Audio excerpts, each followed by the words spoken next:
আহাব্বুল আমাল ইলাল্লাহ Adwan কাল্লা, আহাব্বুল আমালে ইলাল্লাহে আদওয়ামুহা wine কাল্লা। হাদিস হচ্ছে আল্লাহর কাছে প্রিয় আমল হলো ওইটা যেটা দায়মি হয়, যদিও অল্প হোক। ওই যে একটা ঘটনা পড়ায় বইয়ের মধ্যে, খরগোশ আর কাসিমের ঘটনা, নিশ্চয় অনেকে পড়ছো তোমরা। খরগোশ আর কাসিম, খরগোশ তো যে ঘুমায় রয়েছে যে কাসিম আর কতদিনে যাইব, আমি এক দৌড় দিয়ে যাবো গিয়া। কিন্তু দেখা গেলো সে তখন উঠলো, জানতে কাসিম তো গেছে গিয়া, সে দৌড়তে পারলো না। সে এক কদম করতে সে ঠিক গেছে গিয়া। তার অর্থটা কি? অর্থ কোনো কাজে গাফলতি করতে নাই, কোশিশে মশগুল থাকো। আর সাইউ মিন্নালি তুমি আল্লাহ, চেষ্টা বান্ধাতে আল্লাহ পুরো করবেন। তুমি অল্প পর অল্পই করো, যতটুকু তুমি সেটা তুমি গাফলতি করো না। সেটা গাফলতি করছে, গাফলতি করা যাবে না। কোশিশের মধ্যে থাকতে হবে, যতটুকু আমি পারি আমার সাধ্য সামর্থ্যের জন্য ত্রুটি না হয়।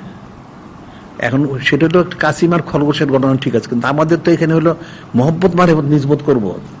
আমার তো ইন্তেকাল করতে হবে, আমি তো অনন্তকাল থাকবো না এখানে। আমি তাই কোথায় যাবো শেষ পর্যন্ত? আমি যদি নূরে মুজাসসাম হাবিবুল্লাহ হুজুর পাক সাল্লাল্লাহু আলাইহি ওয়াসাল্লাম কাছে যদি ওনার রেজামন্দি সঞ্চয় লাভ করতে আমার জিন্দেগি কামিয়াব, আর ব্যতিক্রম হইলে তখন কি হবে? তা আমার তো বিষয়টা, আমাকে তো কোশিশে থাকতে হবে। সমস্ত ন্যাক কাজগুলির কোশিশে আমি থাকবো। কোনটা কদ্দুর পারলাম আমি না পারলাম সেটা আমার দেখার বিষয়, কিন্তু আমার কোশিশটা ঠিক করতে হবে। সাহাবায়ে কিরাম যখন জেহাদে গেছেন, জেহাদ করছেন, অনেকে শহীদ হয়ে গেছেন, কিন্তু ওনারা তো গাফলতি তো করেন নাই, জেহাদ তো ঠিকই করছেন। এখন জেহাদের পরে কি হবে সেটা পরেরটা পরে, কিন্তু জেহাদে তো শক্তভাবে জেহাদ করতে হবে। অনেক কাফের মারছেন, ঠিক আছে, অনেকে শহীদ হয়ে গেছেন, অনেকে গাজী হয়েছেন, কিন্তু কোশিশ তো ত্রুটি করেন নাই। তাহলে আমরা ত্রুটি করবো কেন? আমাদের কোশিশ তো দাঁড়িয়ে রাখতে হবে। অবশ্যই আমরা একসময় মঞ্জিলে পৌঁছতে পারবো, কোনো সমস্যা নাই। এখন ইস্তেকামত থাকতে হবে, তখন সে কামিয়াবি হবে। ইস্তেকামত না থাকলে তো হবে না।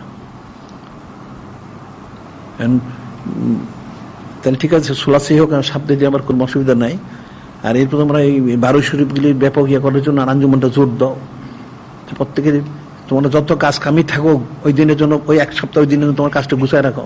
ওই দিনে তোমরা বসলা, শুনলা, আলোচনা করলা, হইল।